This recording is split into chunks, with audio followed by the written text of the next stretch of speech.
this is an iHeart podcast. Guaranteed human.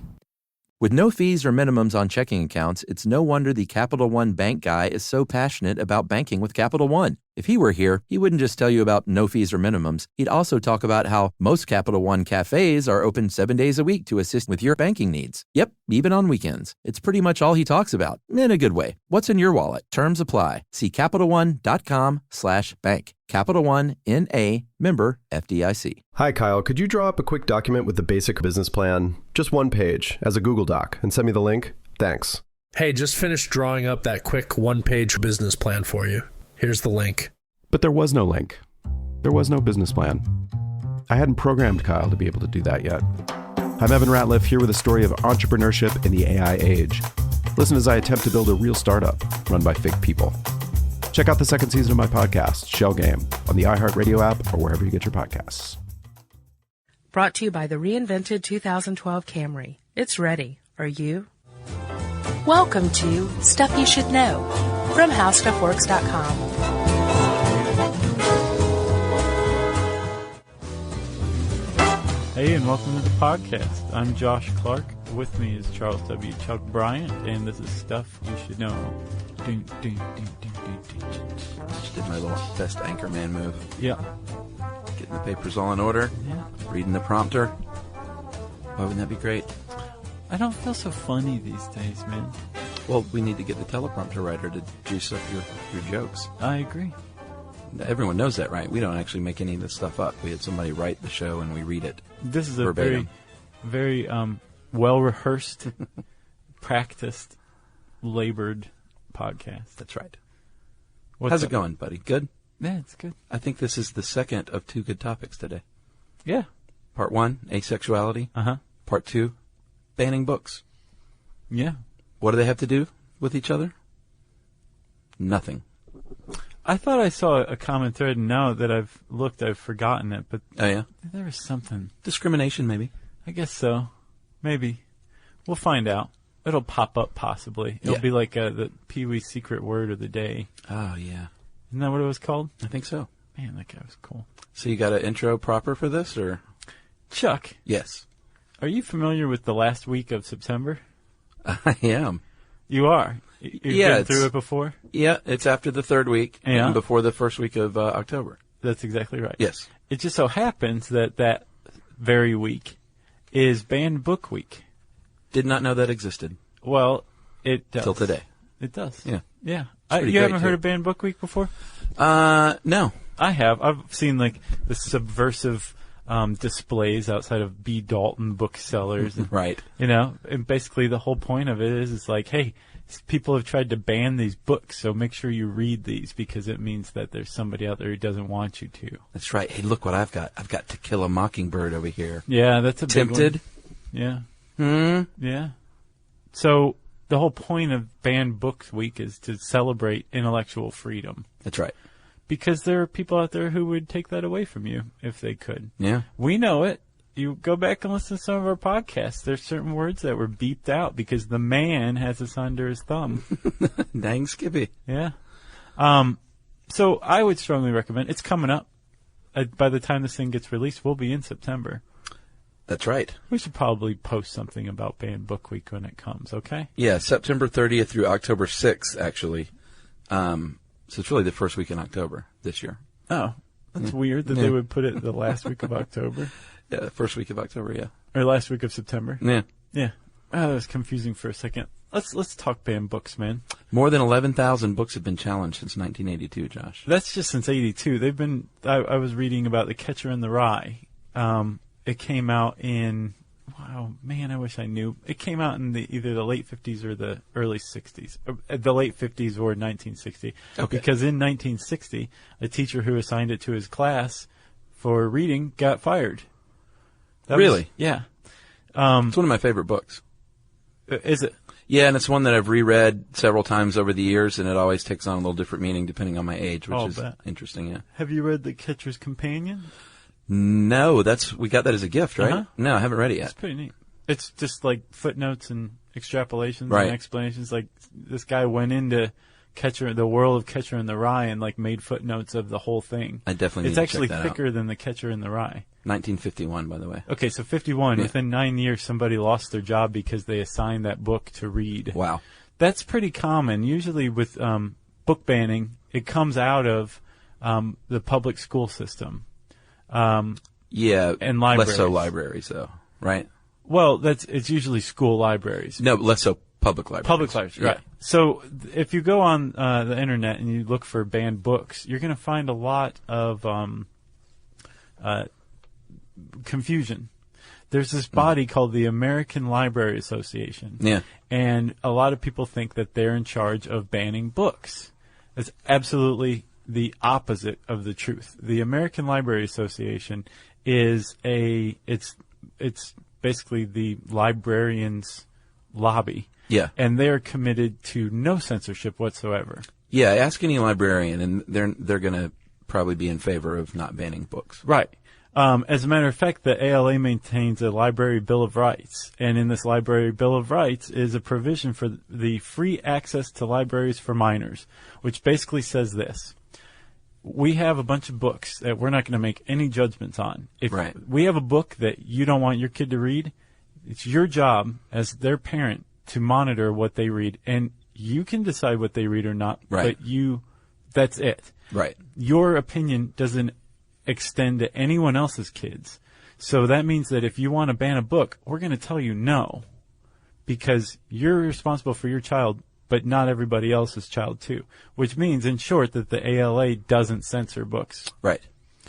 This is a big deal because this happens a lot. There's 11,000 challenges, you said, since 1982? Since 1982, and I think there were, in 2011, there were 326 challenges last year.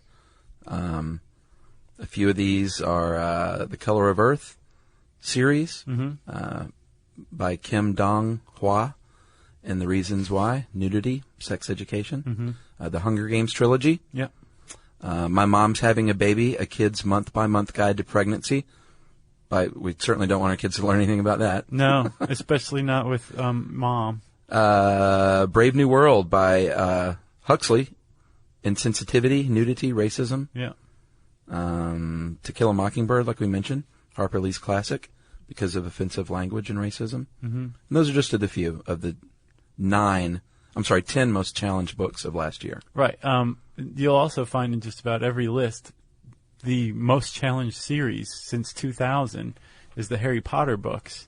Yeah, they received Satan. 3,000 challenges, and that was from up to, I believe, like 2008 or 9. Maybe of 2010.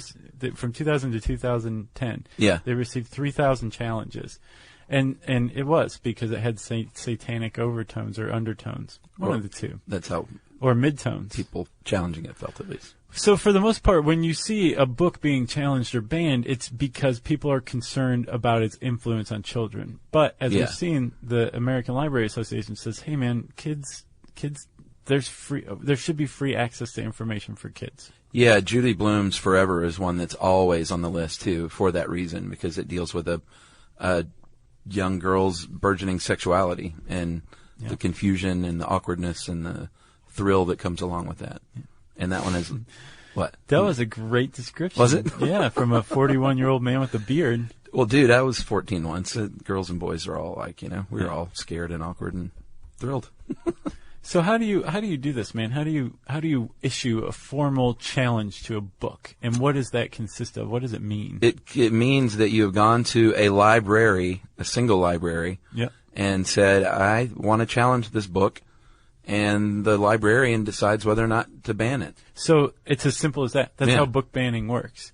And you don't even have to use such lofty language like, I want to issue a challenge. You can just say, like, this book needs to be taken out of this library. Right. This book is filth. This book is pervasively vulgar. That's a big one. Yeah. And the librarian, at that moment, decides whether a book gets banned or not. And for the most part, they err on the side of not banning them. But when they say, okay, let's take that book out, that book has just been banned. So it doesn't mean that that a book has been banned. It doesn't mean it's been banned across the country. Although some countries have like banned books in its entirety, like the country's entirety.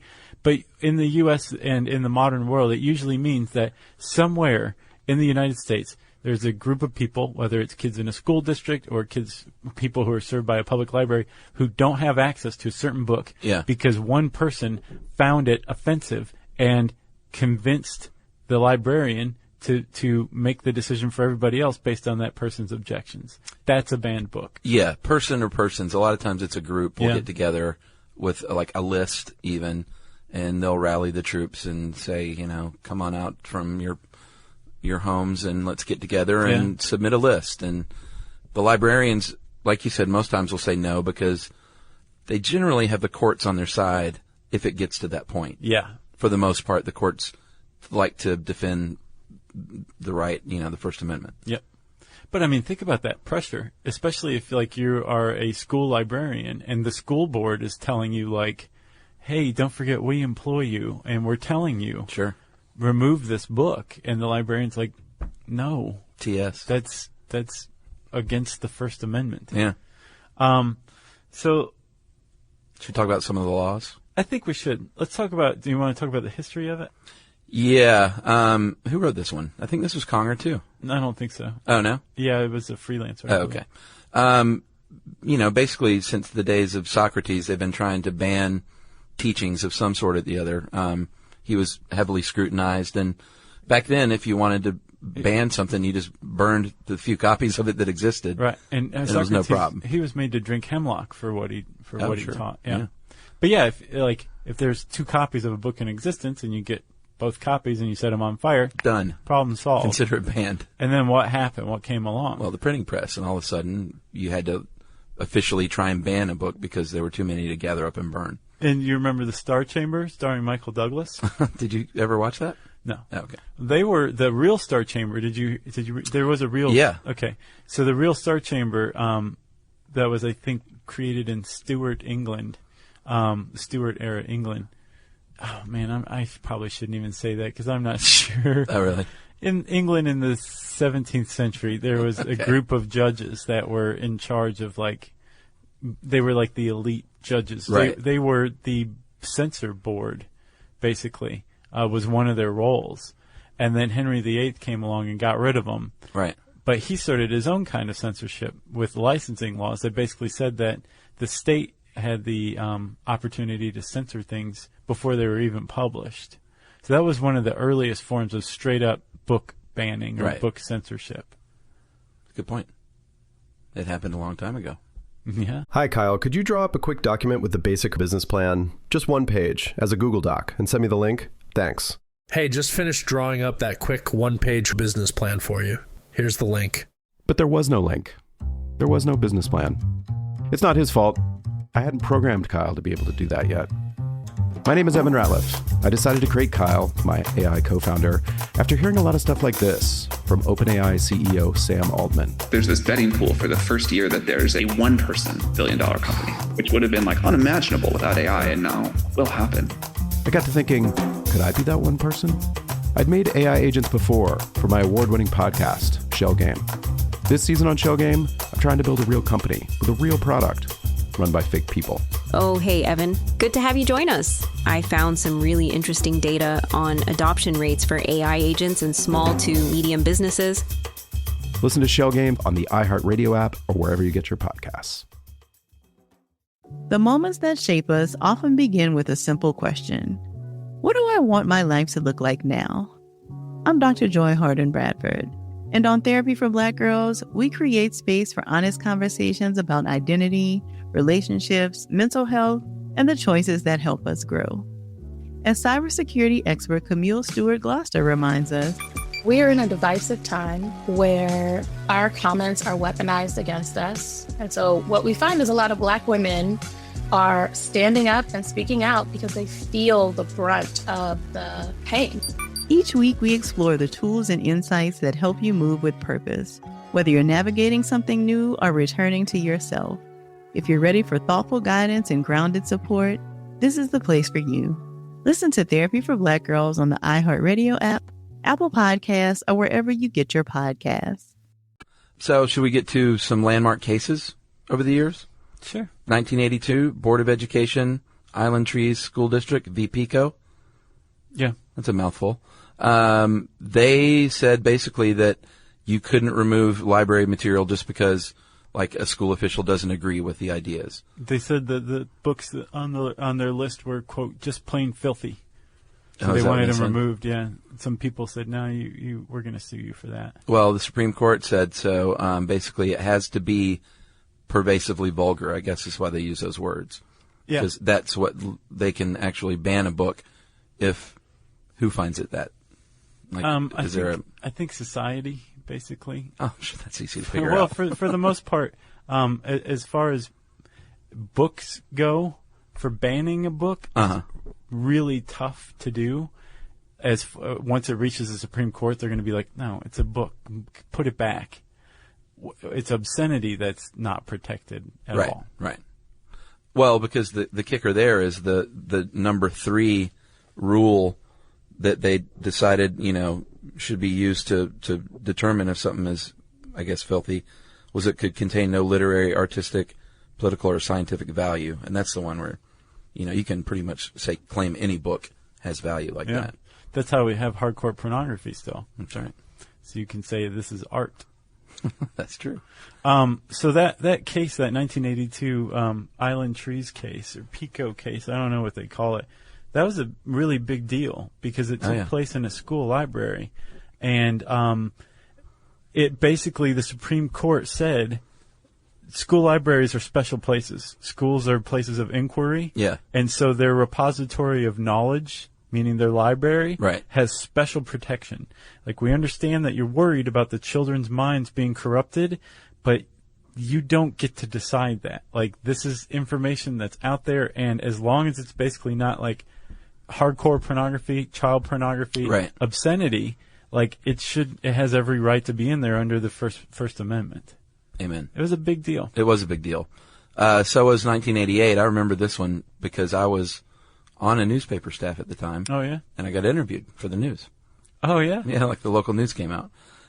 Hazelwood School District v. Kulmaya. That was very famously when high school newspapers basically were said to not have the same rights as, like, if you were an adult running a newspaper. Yeah. And it was not a form of public expression, so schools could, in the end, kind of censor what was going in these things. At least in, like, school curriculum.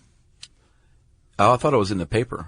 In the paper, too. I'm sorry. Yeah. I thought you meant in these things, meaning libraries. Yeah. No. In the school newspapers, papers. for sure. But it was extended into classroom curriculum, too, like that. Which was a big deal. Yeah. Did you read that article about Texas? Yeah, let's get to that.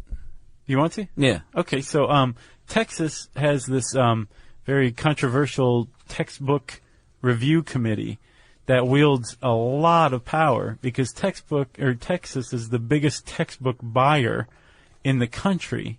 And so if you're a textbook manufacturer and one state is ordering most of your textbooks, you're just going to print one and send it to everybody. Yeah, it's basically Texas and California are the 2 states that wield the most power because they spend the most dough because they have the most school-age kids, basically. Right, exactly. So they basically say what Texas decides goes in their textbooks, goes in the textbooks for a lot of other states as well, not just Texas, right? Yeah, I looked at the expense of a textbook, and I think one of the manufacturers said something like several $1 million can go into a major biology textbook. Oh, I'll bet. Because of, like, the illustrations and everything that goes into it. And they're like, we can't make one of these for Texas and one for other states. Right. It's just everyone's going to get Texas's version of the truth. Exactly. So Texas has this committee that is largely conservative that starting in, I think, 2009, basically held hearings on revisions that they wanted to see done to social studies curriculum. These are elected people, too, by the way, which is important because apparently a lot of them can buy their way right on that list. Okay, so social studies, you've got history, sociology, economics, and a lot of the stuff that they were adding in there were like, I guess, kind of slanted everything a little more toward the idea that the founders of the United States were Christian. That one of the things they wanted to get in there was not just Martin Luther King's nonviolent civil rights protests, but the Black Panthers' violent civil rights protests were another one. Yeah. And I mean, if you're a conservative, you're like, well, okay, I agree with a lot of what these people are saying. The problem is what they were saying was that there's a liberal slant to academia, and that they were taking it upon themselves to correct that by putting a conservative slant. Yeah, one of the other amendments was to cut Thomas Jefferson from a list of figures who inspired revolutions of the late 18th century and 19th century, and they said, let's replace him with Thomas Aquinas and John Calvin instead. Yeah. Another one in economics. They wanted to add Milton Friedman and Friedrich von Hayek, champions of the free market economic theory, to the list of economists studied. We talked about Milton Friedman in one where basically he used Chile as a laboratory for Reaganomics before Reagan was president. The trickle-down economics. Oh, yeah. Yeah, I remember that. And then one of the ones that was shot down by a Democrat, Mavis Knight, wanted to introduce an amendment requiring students study the reasons for the Founding Fathers protecting religious freedom by not saying one religion is good above all else. And that was actually struck down. They said, you can't put that in this book. Right. She was a Democrat who introduced it. Yeah. And the conservatives said no. Well, they, basically vote along party lines. So the vote was 10-4 or whatever it is. So it was a big deal. 10-5. It was one of those things that kind of went underreported and underestimated. But there's a really good documentary out there that came out in, I think, 2009 maybe? 2010, yeah. The Revisionaries? Yeah. And I think it's up on Netflix streaming right now. It is. Scott Thurman. Yeah. And all I saw was a trailer, but it looked pretty good. Yeah. And it was a big deal. It's not just like, oh, some people in Texas want to change some textbooks. It's like has national implications. Right. It's an info war, basically. And that's what book banning is based on in a lot of ways as well. It's like if you can remove a different viewpoint, especially when it's being presented to kids, right, then you can keep that viewpoint from germinating in their emerging mind, yeah, or worldview. Absolutely. And so books like Daddy's New Roommate gets banned. Yeah, about a boy whose dad has a new boyfriend now. He's a divorced dad, and his new roommate who moves in is gay. Yeah. And Sarah Palin herself asked for that to be removed from the library when she was the mayor of Wasilla, Alaska. Oh, yeah, I remember that. And that guy came out and said, that woman is my mortal enemy. Really? The author did? That was his response. And thanks for the press, is what he should have said, too. Yeah, I guess so. In the meantime, in Texas, Mary Helen Berlanga has tried repeatedly to get Latino figures included in textbooks as role models for the large Hispanic population in Texas. Right. And she's been repeatedly denied, to the point where in 2010 she stomped out of a meeting saying they can't just pretend this is white America and that we don't exist. These aren't experts. These aren't historians. They are just rewriting history. So, pretty hard words. Yeah. You want to hear some other challenged authors? Let's, man. Because there's challenges all over the place, apparently. Judy Blume, of course. Yeah. Robert Cormier. Uh-huh. Did you ever read I Am the Cheese when you were growing up? Nope. Or The Chocolate War? I think I read that one. Great books. Mm-hmm. Banned many times. J.K. Rowling, she is, like I said, she is, I guess, of the devil, because a lot of people have a problem with the Harry Potter books. Catherine Patterson, Bridge to Terabithia. Mm-hmm. Stephen King, Maya Angelou. Can't have any of that.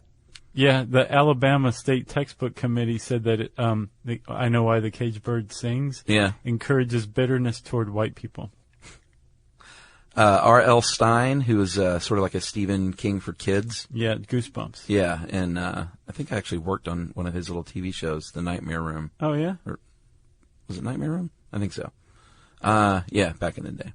And John Steinbeck, of course. Yeah, in 1989, Of Mice and Men was banned in Chattanooga because Steinbeck was well known for his anti-business attitude. And then Alvin Schwartz was number one, and he wrote one of my favorite sets of books, Scary Stories to Tell in the Dark. Oh, really? I never heard of those. Oh, man, they were scary with the most ghastly illustrations you've ever seen. They're awesome.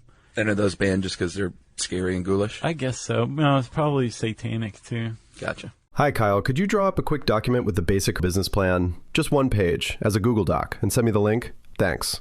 Hey, just finished drawing up that quick one-page business plan for you. Here's the link. But there was no link. There was no business plan. It's not his fault. I hadn't programmed Kyle to be able to do that yet. My name is Evan Ratliff. I decided to create Kyle, my AI co-founder, after hearing a lot of stuff like this from OpenAI CEO Sam Altman. There's this betting pool for the first year that there's a one-person billion-dollar company, which would have been like unimaginable without AI, and now will happen. I got to thinking, could I be that one person? I'd made AI agents before for my award-winning podcast, Shell Game. This season on Shell Game, I'm trying to build a real company with a real product run by fake people.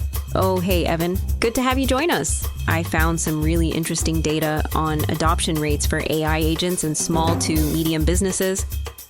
Listen to Shell Game on the iHeartRadio app or wherever you get your podcasts. The moments that shape us often begin with a simple question. What do I want my life to look like now? I'm Dr. Joy Harden Bradford, and on Therapy for Black Girls, we create space for honest conversations about identity, relationships, mental health, and the choices that help us grow. As cybersecurity expert Camille Stewart-Gloucester reminds us, we are in a divisive time where our comments are weaponized against us. And so what we find is a lot of Black women are standing up and speaking out because they feel the brunt of the pain. Each week we explore the tools and insights that help you move with purpose, whether you're navigating something new or returning to yourself. If you're ready for thoughtful guidance and grounded support, this is the place for you. Listen to Therapy for Black Girls on the iHeartRadio app, Apple Podcasts, or wherever you get your podcasts. So we were talking about how if a book is challenged, it's probably, if it gets to the Supreme Court is probably going to rule in favor of the librarian who said no. Yeah. But that's not the case with obscenity, like obscene literature. Like, it is specifically excluded in U.S. case law from First Amendment protection. Yeah. And that's kind of emerged over the years, starting in 1873 with the Comstock laws. Mm-hmm. It basically said, like, you can't sell obscene literature in interstate commerce, right? And then people are like, okay, well, then we won't, or don't enforce it, or whatever. And it just kind of went enforced or unchallenged for like 3/4 of a century. Yeah. And then in the 50s, you had Roth versus the United States, where all of a sudden we're like, wait, we need to start explaining what obscenity is, because you can't just say it's just whatever. Right. That's what they started as, though. Like, in the 50s, they basically said obscenity, pornography basically is what that means, is utterly without social value. That was a big quote. So that basically was a mark against anybody who's pro-obscenity, right? Right. And then in the 70s, there was one called Miller versus California. And this guy basically sent out a mass mailer, Chuck, of an advertisement for his adult magazines. Oh, yeah. So everybody got them. Right. Old people, kids, housewives, businessmen, everybody who went to their mail that day opened it up, and like there's like basically obscene advertising. Right. And so California arrested the guy, and it went to trial, and the Supreme Court said, okay, yes, obscenity is not protected, but we need to say what obscenity is, and they came up with this 3-point test called the Miller test. Yeah. Which is, it has that one prong you were talking about earlier. Yeah, the third one is no artistic merit, basically. Literary, political, or scientific value, which is probably the terms that they nailed this guy for. Yeah. You know, if it was just a flyer of like pornographic ads, right, he couldn't really say, no, this is literature. Right. Like, check these out. The other two were involve patently offensive sexual conducts or appeal to prurient interest when taken as a whole. There it is. That's what connected asexuality. Prurient. Was that it? Yeah. But the big point with those, Chuck, is that the prurient interest is local. So basically, like, if everybody in your town would be offended by this, yeah, then that's the local judgment. That's for that standard. But then the scientific, artistic, literary standard is national. Right. So, like, if your town thinks it's science, but your town doesn't know what it's talking about, that's not a standard. Right, right. So that's obscenity. That's obscenity. But the good thing is like, if you are trying to ban something as obscene, the burden of proof is on you to prove this thing passes all 3 points of the Miller test. That is true, and that's a tough burden to get passed in a court. It is tough. I'm surprised that more book banning fans aren't trying to infiltrate the library community. You know what I'm saying? I think they do constantly. Oh, Like you mean become like become librarians? librarians? Yeah, I don't know. I mean, if that's where the power is. I think the librarians, like, really, like the library industry, it's very powerful. And like, if they find out that you're a wolf in sheep's clothing, they'll kill you. Boy, have you ever talked to librarians? Chris Paulette here is a librarian. They're really passionate people. It's like, almost like a public service in a way. Yeah. Because I'm sure they don't make a lot of dough, and they just all really believe in knowledge and protecting freedoms. Yeah, it's pretty cool. Yeah. Go librarians. Yeah, go give your local librarian a pat on the back today. Yeah, give them a hug. Ask them first, and then give them a hug. And if they say no, don't give them a hug. Right. Just shake their hand and politely nod. Yeah. Maybe a curtsy. And that's great, Chuck. Yeah. I like the curtsy. Yeah. All right, well, if you want to learn more about banned books, we suggest you go to the ALA site. It's, I believe, ALA.com. And then you can also write in banned books in the search bar at howstuffworks.com. And it's going to bring up this really great article. And I said search bar, which means finally it's time for listener mail. Josh, I'm going to call this Disco Fever from Diane in Kentucky. Okay. Hey, guys, your disco episode brought back fond memories for me. In the summer of 1978, I was in my early 20s and had just made it from the sticks to the big city, New York City. It's a big city. I had very little money. The city's infrastructure was crumbling. And this is kind of what we pointed out, the bad economy. And I was separated from my boyfriend by a continent, a bigger obstacle in those days before cell phones and the internet and reasonable airfares. Like, that was back when a long-distance relationship was, like, serious. Yeah. Remember those days, like, is it long distance?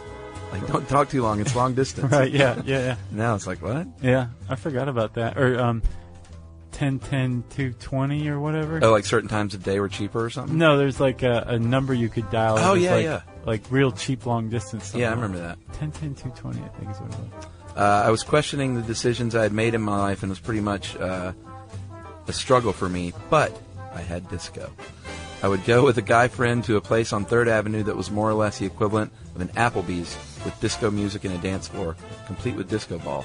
It certainly wasn't what you would call a discotheque or a cool place by any stretch of the imagination, but she was broke, and we could order the cheapest thing on the menu and spend the whole night dancing. Nice.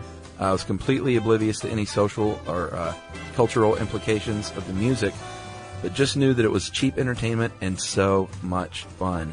Yes, the lyrics were silly, and the beat was rather unimaginative, but coming off the era of Vietnam, Watergate, and a plethora of social upheavals, that was the great part of the appeal. Dancing to disco and laughing at the lyrics was play. It was easy to learn the moves, and much for her, not for me, and much more fun than the mindless dancing, which attended rock music, which I like to listen to, but let's face it, dancing to rock music is pretty boring pretty fast.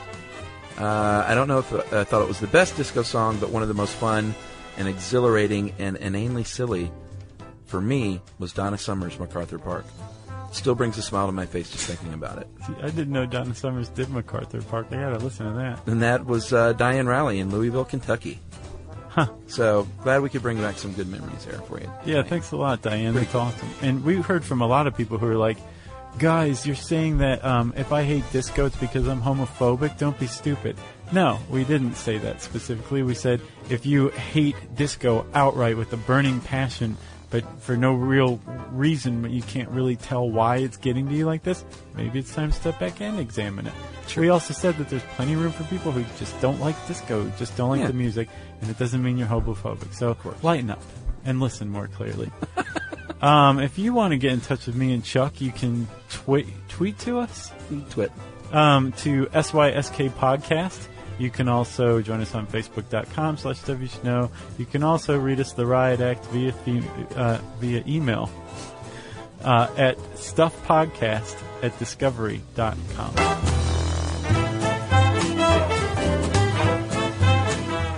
For more on this and thousands of other topics, visit howstuffworks.com.